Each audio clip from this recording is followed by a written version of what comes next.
Right breaking news చూస్తున్నాం. TDP సమీక్షా సమావేశంలో పలువురు నేతలపై మంత్రి లోకేష్ సీరియస్ అయినట్టుగా తెలుస్తోంది. గత 4 వారాలుగా క్యాడర్ సమావేశాలు గ్రీవెన్స్ నిర్వహించిన నేతలపై అసహనం వ్యక్తం చేసినట్టుగా సమాచారం అందుతోంది.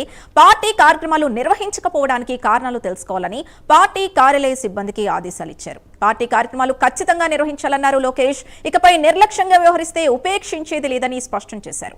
Mydukur MLA Putta Sudhakar Yadav, Kadapa MLA Madhavi Reddy, Proddatur MLA Varadarajulu Reddy, Kamalapuram MLA Chaitanya Reddy, Pulivendula incharge BTech Ravi, Dharmavaram incharge Paritala శ్రీరాంపై ఆగ్రహాన్ని వ్యక్తం చేశారు.